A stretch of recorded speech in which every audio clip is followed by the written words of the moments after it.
Muito bem, gente. Estamos aqui para mais um encontro do nosso estudo do livro O Homem Integral e hoje estamos entrando no capítulo 5, Doenças Contemporâneas, e vamos abordar os dois primeiros itens, o conceito de saúde e os comportamentos neuróticos, né? Então, a gente vai vendo que Joana está de uma certa maneira, nesse processo de uma escrita circular, né? Porque essa é uma característica da benfeitora, né? Ela vai e vem nos temas e vai ampliando, vai reforçando alguns elementos, trazendo outros, para poder, de uma certa maneira, ir aprofundando a complexidade desse universo do qual ela está trabalhando aqui no livro O Homem Integral. E aqui está no capítulo 5, ela começa com a questão do conceito de saúde, né? Nós já temos, né, essa ideia, né, que ela cita aqui, né, da OMS, que a falta da doença não significa um estado de saúde, e essa dimensão da saúde que é uma dimensão mais ampla do que propriamente apenas a falta de sintomas físicos, né, que envolve justamente esse bem-estar psicológico, o equilíbrio orgânico, a satisfação, né, econômica e também, de uma certa maneira, a dimensão espiritual. E, claro, né, nesse cenário que a gente vive, né, então ela vai apresentar esse momento psicológico, espiritual que nós vivemos, que ela chama de período de transição, né? Que alguns autores chamam da era da incerteza, né? Então, essa era de incerteza, que equivale a esse período de transição que a benfeitora nos coloca, ele descreve justamente um mundo moderno, marcado por crises globais, né? Então, que a benfeitora já vem trazendo aqui ao longo do livro, rápidas mudanças tecnológicas, né, que mudam a forma de ver o mundo, porque o cenário da tecnologia sustentado pelo consumo vai dar uma ideia de que as coisas têm pouco valor, ou seja, isso gera a perda de referências tradicionais, né? Então, tudo fica muito descartável. Então, a ideia que vai se criando do ponto de vista psicológico é que as coisas não têm muito valor, né? Porque a tecnologia que daqui a pouco muda, é tudo muito rápido, e aquele celular já tem que trocar, e assim vai, e novas tecnologias surgem, trazendo outros elementos, e esse mundo corre muito rápido e eu não consigo dar conta. Então, a ideia do consumo como uma tentativa de atualizar, estar à frente nessa sociedade que, como a benfeitora colocou, é extremamente competitiva. Então, esse cenário, né, onde tudo é muito rápido, onde, de uma certa maneira, os espaços de convívio vão dando lugar, mesmo o espaço do lar, né, que há lugar apenas a trânsito, né, a transições. Então, essa ideia de transição que Joana nos coloca aqui, não é só a transição de uma certa maneira, de uma condição a outra, ou mesmo, como a gente entende, da transição planetária, de uma crise que representa o processo de sair de uma Terra sustentado por uma fase de provas e expiações para uma fase de regeneração. Não é só isso. Essa transição representa também, em termos de crise, o que é transitório, né? Então, essa ideia de transição dá uma sensação de urgência, né? E essa urgência é uma intuição espiritual que nós temos, né? Porque a gente sabe que muitos espíritos, sejam encarnados ou desencarnados, não vão poder ficar aqui, né? Então, de uma certa maneira, na base emocional, no espírito da época que rege o nosso planeta, né? Nós somos assolados, invadidos por sensações emocionais que refletem estados emocionais dessa verdade espiritual que a gente vive, né? Então, essa crise, ela é uma crise que se apresenta manifesto na dinâmica do comportamento e na dinâmica da realidade material, mas, de uma certa maneira, ela reflete essa crise espiritual, né?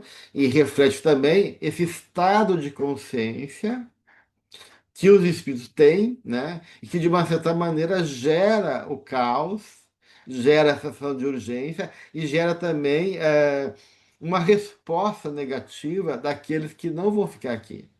Porque, de uma certa maneira, esses irmãozinhos desencarnados têm o interesse de que o circo pegue fogo, né? Que se eles não vão ficar aqui, que ninguém fique aqui. Então, ou que eles querem dominar esse mundo como desespero frente a esse processo que ninguém vai escapar. Então, e isso o próprio Jung reconheceu, né?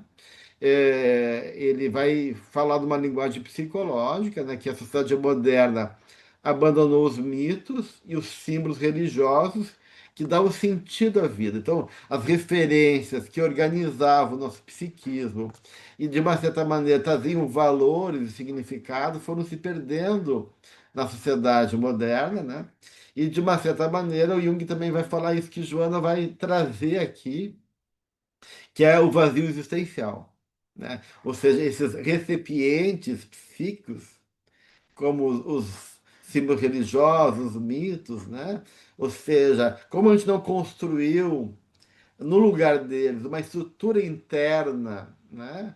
Através da autoconsciência, porque Jung falou assim que a fé do homem antigo não sustentava mais, né? Então, com o iluminismo, o racionalismo, veio uma onda, né, ligada à ciência, né? A questão do pensamento lógico, né? Que questionou a fé, mas essa fé que foi mal usada pelas religiões não ofereceu realmente elementos para sustentar a perda desses mitos, né? E por isso, como consequência, a falta de propósito e incerteza sobre o futuro. Então, de uma certa maneira, né? Então a benfeitora vai trazer novamente esse cenário para nós e ela vai falar uma coisa importante aqui no início, né?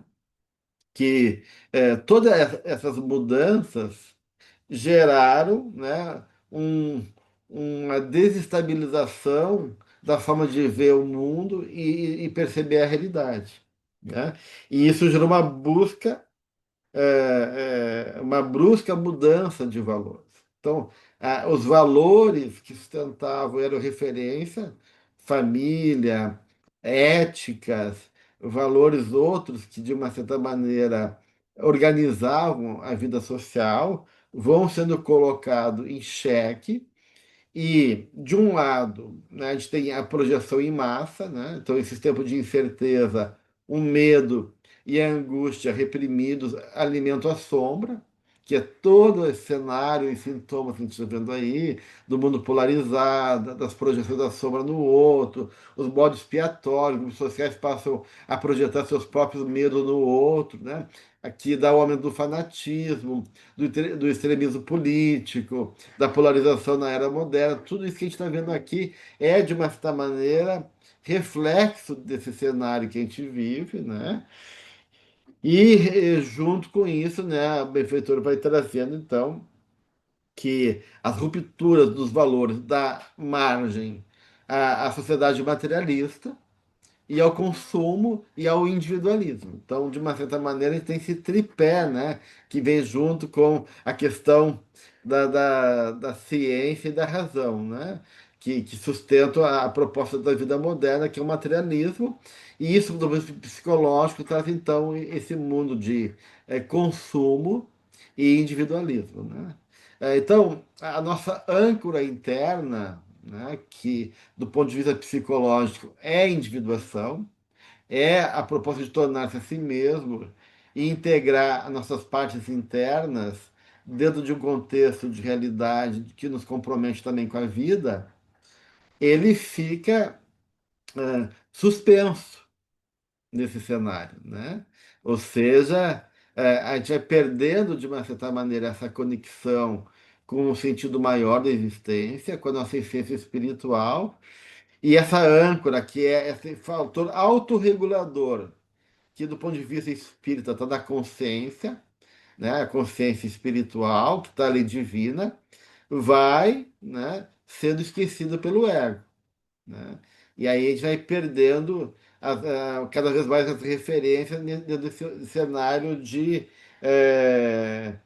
conflitos emocionais e de perturbação emocional que começa a acontecer. Gil? Saudações fraternas a todos, amigais.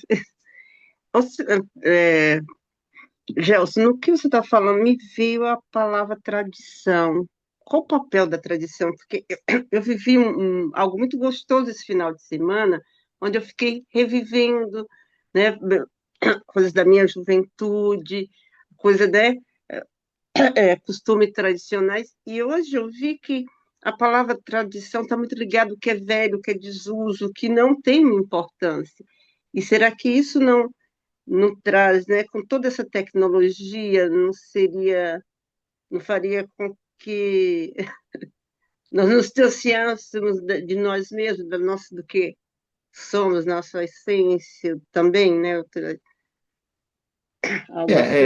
é, é assim, né, Gil? A Joana, nos capítulos anteriores, ela vai falar, né, da necessidade de mudança, né? Então, essa necessidade de mudança tem que acontecer. Então, depende do sentido de tradicional. Tem o tradicional no sentido de rigidez, de verdades já que perderam a força, que não sustentam mais nossa vida, né? Mas tem também os saberes tradicionais dos povos originários e das filosofias e das tradições que envolvem também as tradições espirituais, que são verdades eternas, né? Porque estão sustentadas justamente pelas leis naturais. Então, e claro, tudo isso, né? Seja aquilo que tem que mudar e aquilo que sustenta o universo como verdade, tudo isso foi colocado no mesmo saco, digamos assim, né? E relativizado. Então, há uma relativização muito grande de tudo, né? E aí a gente perde realmente alguns aspectos, tradições importantes, ainda mais quando a gente trabalha a questão da educação do sentimento, né? Então, os modos de ser comportamentais, eles nos educam para um trabalho de educação do sentimento, né? Então, de uma certa maneira, a gente tinha certos comportamentos, ceder o lugar para o mais velho, para uma mulher grávida, pedir a bênção para a avó, para uma pessoa mais velha. Então, a gente foi perdendo esses modos, né, e padrões, que era uma forma de educação, e aí a realidade que se constitui é de uma distorção muito grande em nome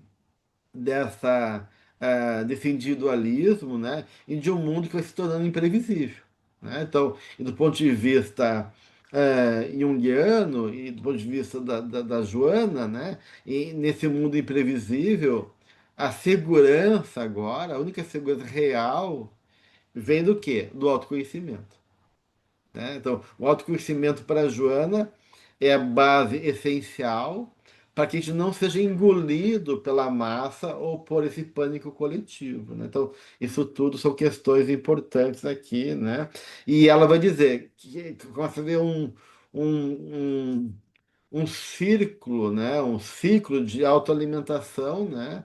Aonde a sociedade enferma, desorientada, perturba também o indivíduo perturbado se desorienta socialmente. Então, uma coisa retroalimenta a outra, né? Então, a gente está num processo realmente, né, de uma crise realmente, né? Uma crise onde tudo que é a separação do joio e do trigo, né? Então, há esse momento, né, da emergência da sombra, e que uma lógica linear, né, não explica mais as crises complexas, né? E exigindo um olhar mais elaborado, mais profundo, para a gente poder realmente reencontrar de novo essa ordem no caos, né?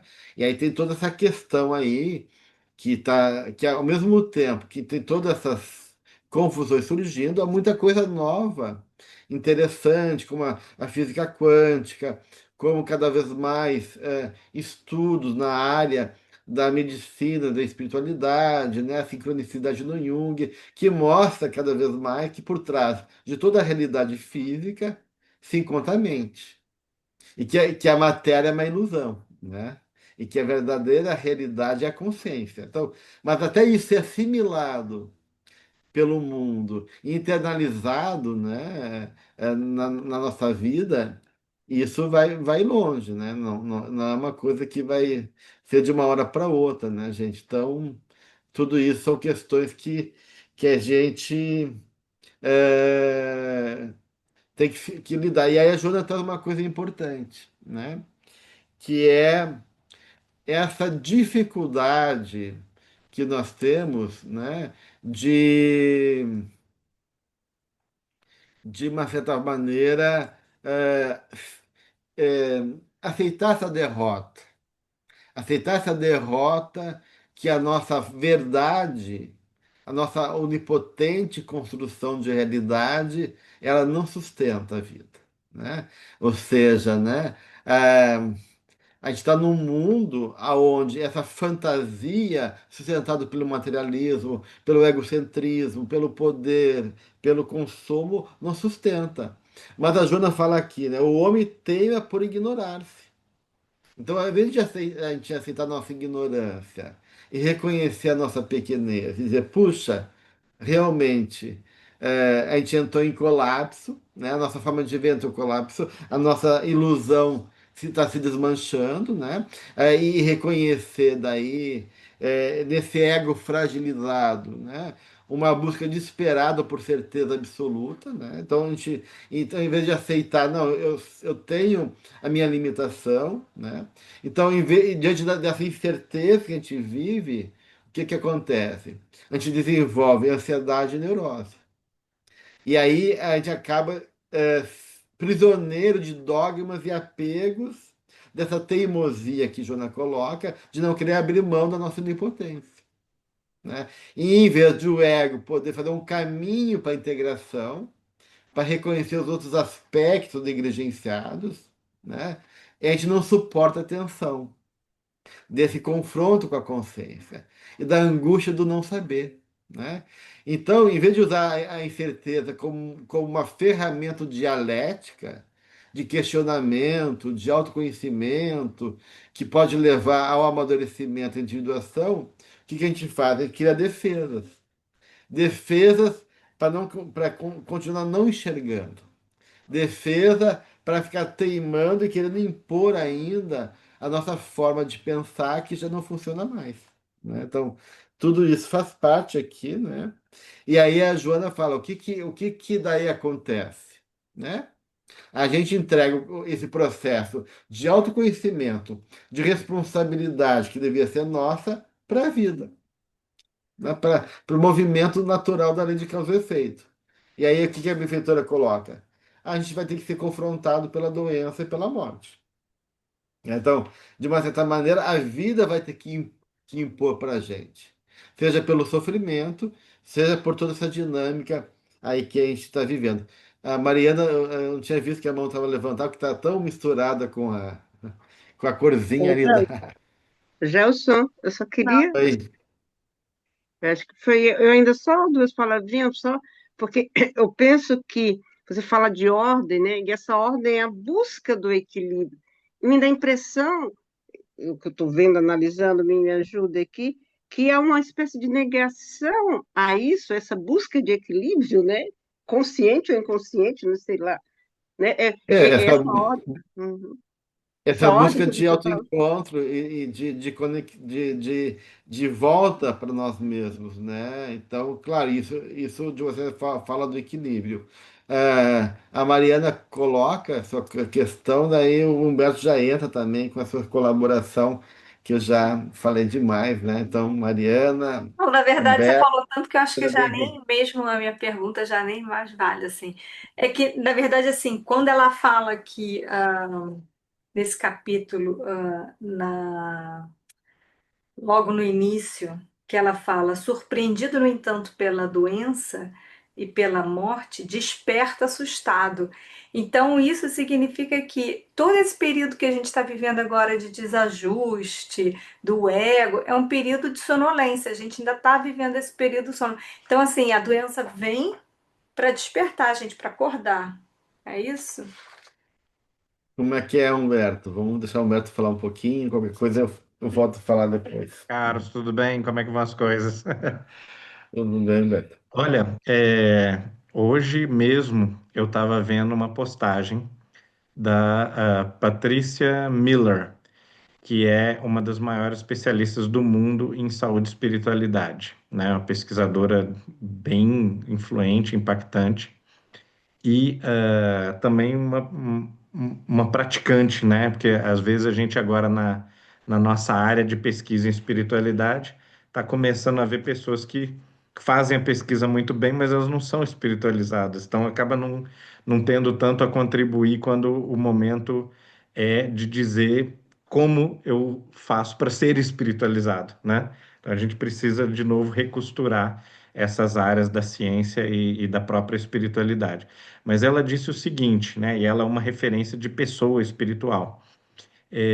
Ser espiritualizado é você sair do por que isso está acontecendo comigo, geralmente num tom de reclamação, e positivamente dizer por que isso está acontecendo para mim, né? É passar da observação do fato para uma relação subjetiva e interpessoal com Deus, né? Então, e isso é consciência espiritual. É você ler a sua própria vida como um plano, como um projeto de Deus e ter um relacionamento com Deus, não apenas reconhecer Deus como se fosse uma coisa, né? Aliás, as coisas menos relevantes do universo são as coisas, né? São aquelas partes passivas e fixas do universo. E esses dois capítulos na sequência, e na verdade praticamente tudo que a Joana escreve, né?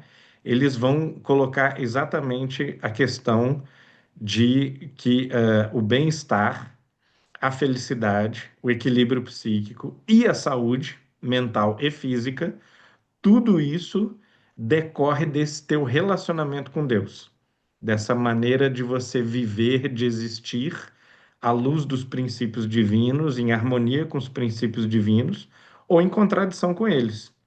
Estando em contradição com eles, você vai estar num conflito que é, em primeira mão, conflito psíquico, conflito espiritual. Em segunda mão, conflito psicológico, moral, existencial, né? Em terceira mão, é uma doença ali que vai se instalar. E interessante que tem aqui acho que é o quinto, né? No quinto capítulo, ela faz duas afirmações bem bombásticas, relativamente no começo, assim, acho que na quarta, quinta página do capítulo, que é somente há doenças porque há doentes, quer dizer, doença não é coisa, justamente. Doença não tem causa na matéria. A doença, ela tem causa no espírito. Somente há doença porque há doentes. E no mundo, na medicina, a gente aprende o contrário. Só existe doente porque existe doença, né?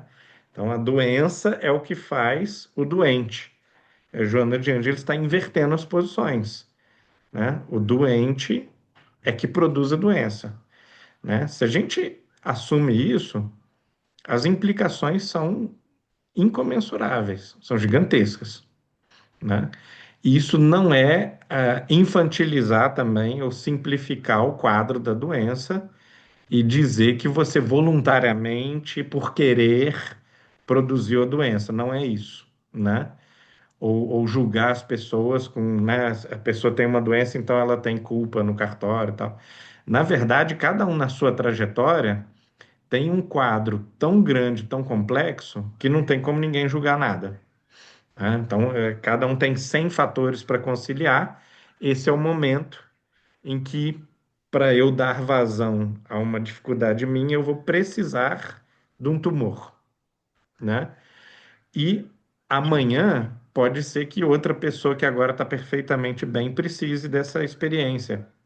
Então a gente não pode dizer assim, ah, não, eu tive essa experiência porque eu sou pior, porque eu estou com mais dívida. Não é isso. Embora as pessoas interpretem assim. As pessoas geralmente fazem essa interpretação simplória e isso gera até uma espécie de desumanização da doença e do sentido profundamente espiritual da doença, que não é a perspectiva espírita, não é a perspectiva da Joana de Ângeles, não é a perspectiva espiritualista em geral. Então, num quadro super complexo, todos nós precisamos de ajuste, todos nós precisamos de reequilíbrio. Em um momento ou outro, isso vai vir financeiramente, ou em questões de saúde ou em questões familiares, porque esses reajustes eles envolvem dificuldades e atritos. E cada personalidade, cada consciência, em determinado momento, vai precisar de um tipo de ajuste ou outro. Igual quando a gente vai no mecânico e o mecânico não sabe exatamente o que que é, e aí ele fala, ó, vou tentar apertar isso aqui. Aí ele vai lá e dá uma apertada. Aí depois, não resolveu. Aí eu vou tentar fazer outra coisa. Ah, não, mas diminuiu o barulho. Olha que interessante, diminuiu um pouquinho o barulho que estava fazendo. E aí quando ele faz o quinto ajuste, mais ou menos, ele não sabe dizer exatamente qual era o problema original. Ele sabe que o problema desapareceu, mas ele não sabe dizer se foram os cinco juntos, ou se foram os três últimos, ou se foi o primeiro e o quarto ajustes, que eram os necessários. Então, de alguma forma ali, aquelas várias intervenções funcionaram. E o carro é menos complexo que a gente. É menos, bem menos complexo que a nossa vida moral, que a nossa vontade, as complexidades, né, do nosso inconsciente, nossa atitude, nossa capacidade de fazer o bem, né, de combater as paixões, são muito, muito, muito mais complexas, todas essas questões, do que ajustar o carro. Então, só a visão de Deus praticamente é a única que vai ter aquela certeza absoluta de quais ajustes foram perfeitamente necessários e quais ajustes eram, às vezes, um pouco casuais. Agora, na sequência, dois parágrafos para baixo, ela diz outra, ela solta outra bomba. Doenças orgânicas se instalam em decorrência das necessidades kármicas que lhes são inerentes. E aqui, essa é a perspectiva espírita, né? A doença, assim como também dificuldades familiares, financeiras, de carreira, né? Toda dificuldade da vida, ela é um eco de um desafio kármico, principalmente no nosso estágio de experiência, que é a prova e expiação. Mas disso também a gente não pode concluir que é o mais um igual a dois, né? Quando a gente tenta simplificar, super simplificar as coisas, a gente induz ao erro, a gente é conduzido ao erro. Porque, na verdade, quando a gente diz que uma pessoa tem um eco kármico, ou tem uma questão mal resolvida que ela precisa purgar aquela dívida, é tudo metáfora, né? A gente está lidando aqui com metáforas e não com termos técnicos. Quando a gente fala em dívida, isso é uma metáfora, né? Porque não tem banco de pecados e méritos, né? E não tem uma tabelinha lá onde cada um fica pesando na balança lá, né? Do deus egípcio, né? Quais são os seus pecados e quais são os seus méritos para ver qual que é mais pesado.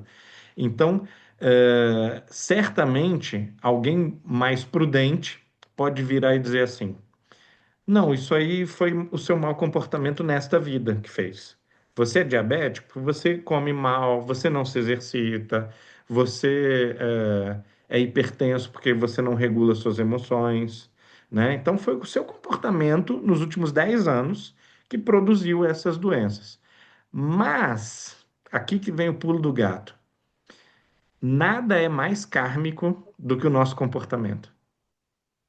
A coisa mais resultado das nossas experiências passadas que existe é o nosso comportamento atual. Porque, num nível mínimo, a gente melhora, a gente ajusta de acordo com o livre-arbítrio, e tudo aquilo que a gente não está hiperconsciente, tudo aquilo que a gente não está com o livre-arbítrio pleno, decidindo com lucidez, tudo isso vai na conta das experiências passadas.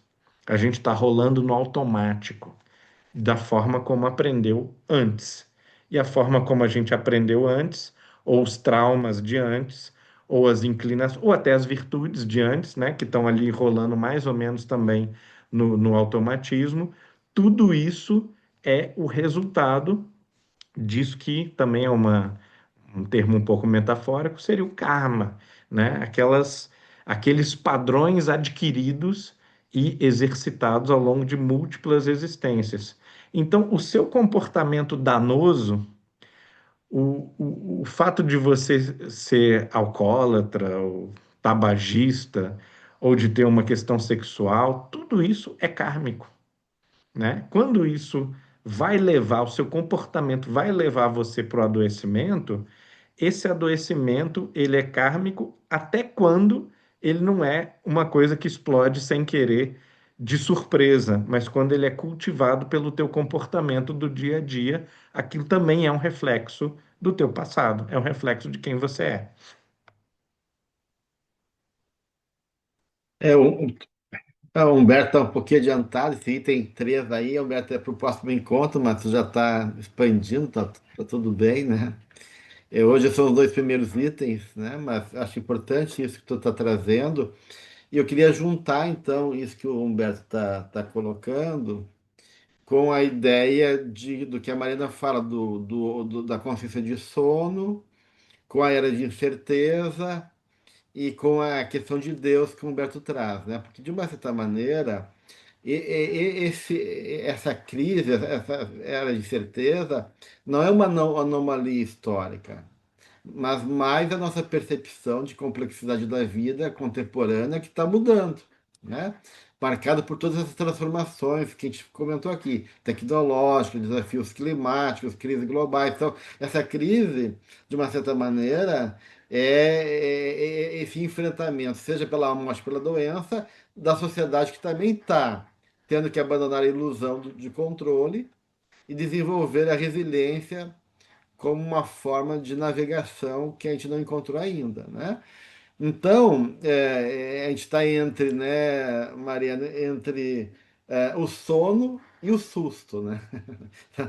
Então, a doença e a crise é um susto, né? A gente está lá achando que a vida é boa, que tudo está tranquilo e vem essa onda toda aí para gerar esse despertar que é tão difícil para a gente, né? Então, de uma certa maneira. E aí, quando o Humberto fala de Deus, eu acho bem interessante, porque a segurança absoluta no grau de consciência que a gente está é uma ilusão, né? Ou seja, a gente não tem essa segurança. Então, a verdadeira estabilidade hoje reside na flexibilidade e na construção de uma nova concepção de vida e na rede de apoio, que, acima de tudo, está em Deus, né? Por isso que realmente Deus é a base, o fundamento e o que vai sustentar essa segurança que a gente não tem e a rede de apoio entre nós. Ou seja, quando a gente lidar com a falta de garantia, nos permite, de uma certa maneira, agir mesmo diante do desconhecido, seja pela fé vinculada à ideia da divindade, seja nas relações de amor e de cooperação que a gente tem que criar como uma forma também de lidar com a realidade. E é isso que a gente tem que aprender, né? Que o amor, que é uma marca divina, sustenta a vida. E que, de uma certa maneira, cabe a cada um de nós construir redes de cooperação, de amor, que é a vivência também do divino em nós, né? Então, tudo isso está junto nessa dinâmica aqui, que a gente está trabalhando a partir da proposta da benfeitora, né? Eu, Soli, tem uma questão para trazer, eu, Soli? Teu Não microfone. sei, exato. Eu não sei se vocês já passaram para o 4, não, eu estou perdida, porque vocês estão falando assim, naquele, sim, naquele texto, naquele item. Eu penso, onde que vocês estão vendo isso? Onde que está o programa? Está no, tá lá, está no grupo o programa, capítulo 5, né? O item primeiro e segundo do capítulo 5, né? Que é o que eu comentei contigo, com vocês, na hora. O conceito de saúde e os comportamentos neuróticos são os primeiros dois itens do capítulo 5 doenças contemporâneas. Mas antes disso, será que seria possível? Eu tinha uma coisa, a última coisinha do último que nós vimos na semana passada. Eu queria só saber se tem, eu acho que tem a ver com o que está sendo falado agora, viu? A desincumbência do dever, ele está na página 73 desse Homem Integral, desse aqui. E, quer dizer, dessa edição. É, hum, Aqui, ó, a desincumbência do dever reflete-lhe o valor moral e a nobreza da sua consciência. Segurar as rédeas da dominação em suas mãos fortes, está grifada mãos fortes, denota insegurança íntima, crise de conduta. Eu vi alguma controvérsia aí, um pouco. Eu gostaria que você fizesse um favor de explicar, então, isso para mim, ou o Humberto começa com uma desincumbência do dever e termina com denota insegurança íntima, crise de conduta. E, o que seria isso? Está na página 73. Desculpe, viu, que já tinha começado o novo capítulo, mas realmente eu queria tanto saber essa parte aqui. Mas tem a ver com o que está sendo acabado de falar também, essas crises todas, né? Pode fazer, Tu quer colocar, Humberto? por gentileza? Microfone, Humberto. Gels, pode começar que eu estou terminando de reler aquele trecho que ela comentou. Eu não Parece entendi a colocação dela, controverso. que cortou um pouquinho. Cortou, para mim, cortou um pouquinho, Soli, a tua fala. É, Repete eu leio. a A colocação. desincumbência a desincumbência do dever reflete-lhe o valor moral e a nobreza da sua consciência. Segurar as rédeas da dominação em suas mãos fortes, Ah, tá. grifadas, denota Não, insegurança íntima, crise de conduta. Fiquei Ah, meio. sim. é um problema de Uhum. construção linguística só, que ela construiu uma frase realmente com contraste Hum? e o contraste ele é tão sutil que parece que são Controverso. duas afirmações harmônicas, né? Mas na Uhum, verdade ela está contrastando o que é que seria a pessoa que, por uhum, um lado, é obediente ao seu dever, que se desincumbe dos seus deveres, né? E Uhum. a pessoa que é dominadora, que é o contrário, né? É o que uhum, tenta controlar e não servir. E o que serve no final das contas, isso é bem lógica cristã, né? O que serve no final das contas é o que se liberta, e o que tenta dominar é o que se escraviza. Então, ela está aqui dialeticamente trabalhando com esse contraste, né? E o que tenta desesperadamente segurar as coisas e dominar as coisas, ele é inseguro, ele está em crise. Ao passo que o que obedece ao dever esse tem nobreza e grandeza interior. Esse é forte. Esse é uhum, grande, né? Esse é o espírito que, entre aspas, assim, domina-se a si mesmo e não precisa, portanto, dominar outros, porque a gente tem a necessidade de dominar outros quando a gente tem fraquezas e inseguranças com as quais a gente não consegue lidar, porque a gente não tem o controle da nossa própria vida, né? Então, o que que você tenta fazer? Você tenta com a força física, geralmente, com dinheiro, com gritando, com a reputação, você tenta controlar o cenário externo. E isso é o tema do livro. Controlar o cenário externo é um mecanismo de ilusão e não vai resolver o problema interior, não vai resolver o vazio, não vai resolver as crises internas e não vai resolver o adoecimento. E a gente tenta de todas as maneiras mais desesperadas e desesperadoras na sociedade moderna controlar os fatores externos, né? Mais médico, mais procedimento, mais seguro, né? Todas os mecanismos, política, engajamento político, né? Tudo para tentar criar um ambiente no qual a gente não sofra. Só que esse sofrimento é interior, ele parte de dentro, né? Então, às vezes a gente clássica percepção espiritual, assim, né? O sujeito que é o mais bem-sucedido, o mais bonito, o mais rico, ele vai lá, tem uma depressão acachapante, é viciado em cocaína e possivelmente suicida, né? Eu acabei de ver, não sei se foi a semana ou a passada, agora nem lembro, o filme do Michael Jackson, né? Eu adoro o Michael Jackson, sou um grande fã do Michael Jackson, mas é uma pessoa com gravíssimos problemas, né? E os seus problemas, alguns decorrem da sua criação, né? Tinha pai abusivo, opressor e tal. Mas a maioria decorre da sua própria natureza, né? Quer dizer, a pessoa tinha aqueles vários conflitos interiores. Uhum, uhum, E tem um lado bom, tem um lado ruim, como todos nós, mas esses dois lados, o bom e o ruim, eles são potencializados por uma hipersensibilidade artística, que é um caso clássico também entre os artistas, né? E potencializados por ser o centro do mundo, né? Então, a fama que ninguém nunca teve antes e também uma riqueza praticamente infinita, podia fazer o que quisesse, e isso dá ensejo a uma série de excentricidades, vícios, né? Possibilidades de quedas que a gente não tem, porque a gente não tem essas oportunidades, mas se tivesse, talvez faria coisas muito piores. É uma coisa importante que já foi trazido, que o próprio Humberto trouxe também, né? É que nessa dinâmica da incerteza, né, que a gente está vivendo, onde a verdade compartilhada é relativizada e gera uma infodemia, né? Tudo pode ser contestado e simulado, e as verdades acabam se dissolvendo e se tornando daí eh, fantasias, né, fake news, né?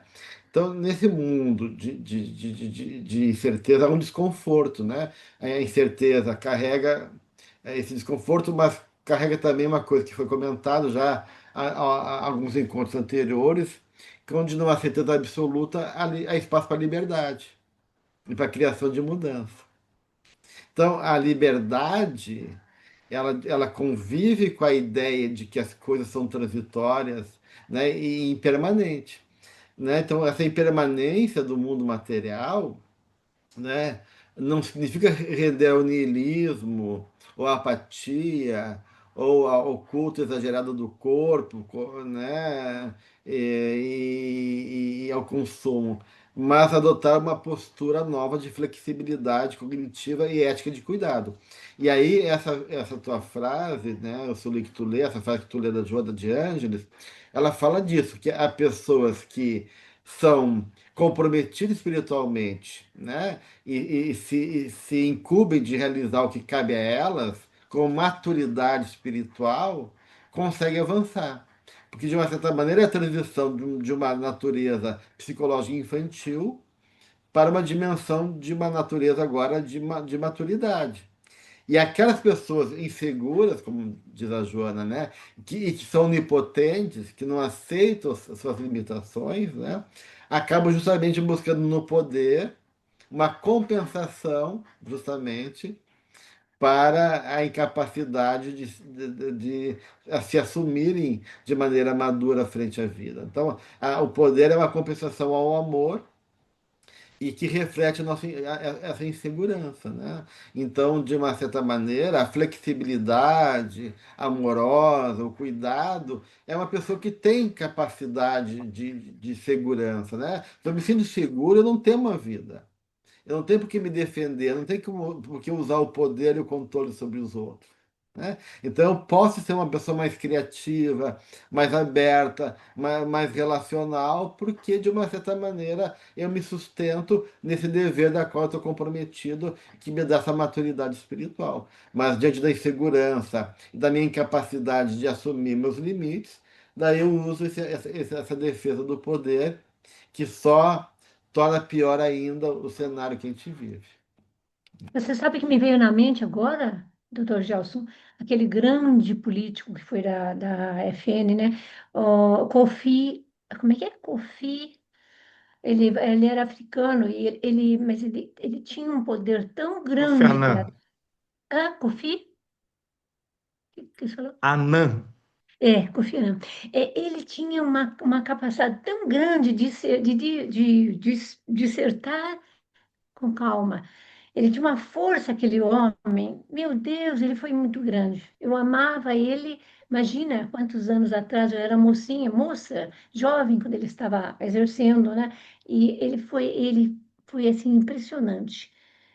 Eu acho que ele Uhum. saiu nos anos 90, né? 90, começo de 2000 ele saiu daí, mas ele foi uma perda grande. Ele devia ter continuado, mas ele estava velhinho também, acho que morreu também, né? Eu lembrei dele, Silvia, veio ele na minha cabeça. Ele era assim, ok. como o senhor falou agora, Doc. Silvia, tu tinha levantado a mão, né? Eu estava pensando nas dificuldades, por exemplo, que a Joana mostra para a gente um caminho a seguir, e é o que seria necessário para nós. Mas, por exemplo, a sociedade hoje em dia, talvez seja meu próprio prejudice ou something, um, é muito difícil você ter as suas próprias ideias. Por exemplo, tem muitas coisas que a gente pensa, que vive da realidade, coisas que a gente viveu, as diferenças que existem agora, que às vezes são chocantes. É quase chega num ponto que você quase não pode mais ter a tua opinião pessoal, porque existe uma ideia que é geral e você tem que seguir com aquilo. No ponto que, inclusive, às vezes a gente fala qualquer coisa e existe várias pessoas contradizendo, não, mas você não pensa. E, eventualmente, da explicação que eles dão é que a gente tem que pensar igual aos outros. Isso daí eu acho que um dos problemas que a gente tem é justamente isso, porque é como se você tivesse constantemente nadando num rio contra a corrente, porque você tem que, de certa forma, aceitar a ideia da maioria. Não existe mais você pensa uma coisa, eu penso outra. Eu respeito a tua opinião, você respeita a minha, e a gente concorda em desacordar, tá certo? Ah, entende o que eu quero dizer? Então, é um dos problemas que tem, por exemplo, às vezes você está num grupo de amigos conversando sobre ideias gerais, coisas geral, e geralmente você vem frustrada, porque tem sempre alguém, não, mas você tá. Daí vem, você é racista, você é isso, você é aquilo, certos vocabulários que aparecem. Então, por exemplo, para ser essa pessoa aqui, você tem que ter um nível de consciência não, eu tenho a minha ideia, é isso que eu vou fazer, eu sou cristã, eu vou seguir essa linha, e realmente não se abalar com as coisas que acontecem, porque é quase que você fica quase que o inimigo do povo, sabe aquela peça do. Eu não sei se eu estou sendo clara com isso. Eu acho que muitas frustrações que a gente tem, fraqueza, suicídios. Que nem aqui, é horrível aqui em Londres. Teve um suicídio no trem, não tinha trem semana passada.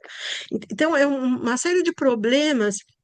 Acho que a gente sente quase que você está sempre lutando sozinho. Por isso que é tão bom ter um grupo desse, né, em que a gente pode conversar, a gente divide, concorda com certas coisas, mas eu não sei se eu estou sendo clara com aquilo, porque eu acho que muito das frustração, das doenças que a gente tem, é que quase que você sente que você está batalhando sozinho no mundo, sabe? Eu não sei se eu. Não me entenda, por favor. Você e o Humberto. Humberto quer colocar? Eu não lembro quem que tem essa expressão, mas imagino que seja uma expressão bem abonada assim por várias pessoas sábias, assim, né? Que subir significa se isolar, né? O mundo e a sociedade são como uma pirâmide. Então, na base, você, né, tá como todo mundo. E na medida que você sobe a pirâmide, você vai tendo menos pares e vai se isolando bastante, né? E eu acho que, assim, exemplos de solidão profunda, né, são os do Evangelho, né? Em que o sujeito estava, o protagonista da história, ele estava cercado de discípulos, de pessoas íntimas que conviviam com ele dia e noite, 24 horas por dia, e não entendiam o que ele estava falando. Então, isso é um exemplo de vários outros. A mesmíssima coisa acontece com a história do Buda, ou com de qualquer pessoa assim que se isola. Isso é uma constante no texto de Joana de Ângeles também, né?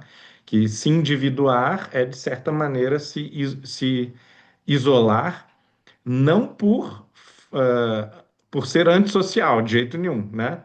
Mas porque realmente você começa a fazer uma jornada que é muito pessoal. E isso que você descreveu, Silvia, eu acho que é de todas as épocas da humanidade. Todas as épocas da humanidade têm um cânone ou uma doutrina ou uma imposição que você tem que seguir. E se você não seguir, você vai ser punido, vai ter algum tipo de prejuízo, né?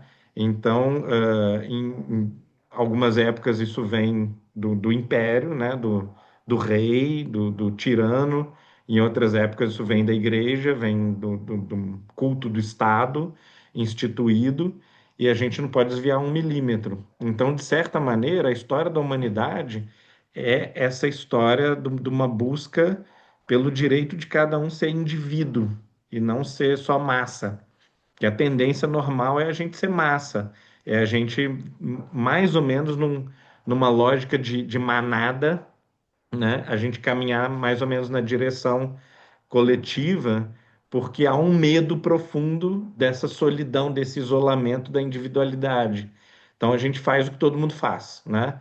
Se agora vai todo mundo para o bar, né?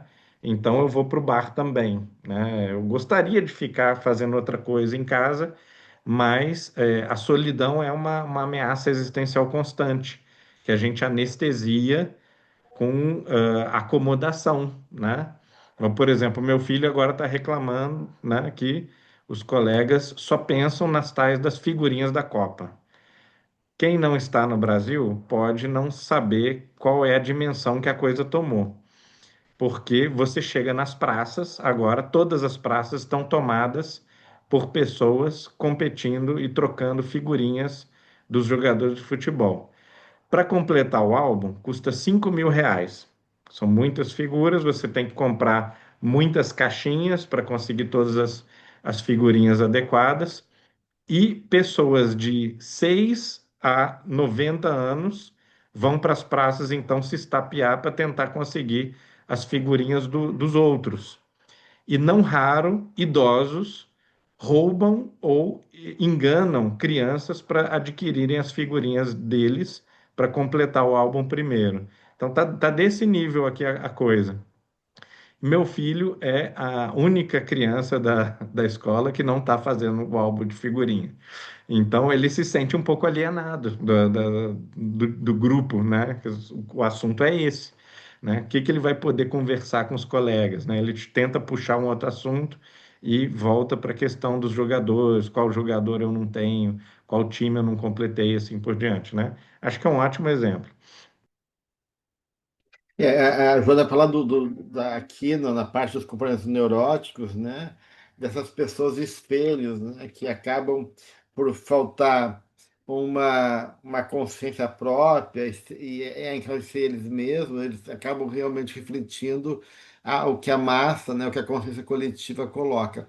Mas eu entendo muito bem isso, né, Silva, que realmente a dificuldade, né, de interagir, de se comunicar, de trocar ideias, né? A gente está num momento difícil e a gente vê essas bolhas, né? Que se formam também como forma de defesa, onde as pessoas só pensam num tema, só ouvem as mesmas pessoas, só só questionam com as pessoas que concordam com elas e tem as referências ligadas ao mundo delas. A gente vê muito fake news, cada grupo com uma verdade, levantando uma bandeira e não podendo ouvir o outro. Então a gente está num momento bem delicado mesmo, né? Que envolve essa dificuldade de entender individual, né? Um ser individual, um ser próprio, com consciência, com egoísmo e individualismo, né? Então há uma confusão, né, em relação a isso.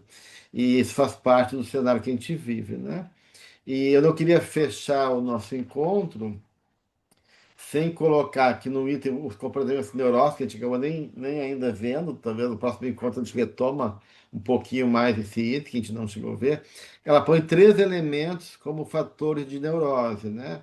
O espaço emocional, os estímulos e as referências. Então, eu queria, né, só reforçar essas ideias, né, no item 2, né, que, de uma certa maneira, o homem aspira pela liberdade, mas ele tem essa opressão pelos espaços emocionais, o pai, a mãe, os amigos, como o Humberto falou, os coleguinhas da classe, né? E essas pressões limitam o espaço emocional, impedindo a pessoa de ser ela mesma. Depois, a gente não vive sem estímulo, né? E de uma certa maneira, esses estímulos, conforme a gente tem, conforme a gente está ligado, acabam gerando ou temor e uma evitação em relação a enfrentar a vida, né? Ou, de uma certa maneira, um estímulo exagerado de competição e agressividade, né? E as referências, né? Que ela coloca aqui, né?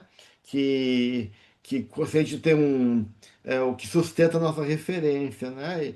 E que se a gente tem uma referências ilusórias desse mundo materialista e consumista, a gente vai justamente criando esse jogo enganoso que a benfeitora nos coloca. Então, esses três referências que ela coloca aqui no item 2 vai gerar a ideia de autoconsciência, de libertação íntima e da visão correta para poder realmente recuperar a saúde.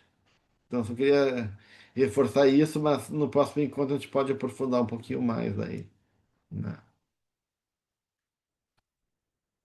Quer fechar, Gato? Falta um minutinho ainda. Quer trazer mais algum elemento para fechar? Acho que foi muito bem fechado. Podemos passar o candidato da oração.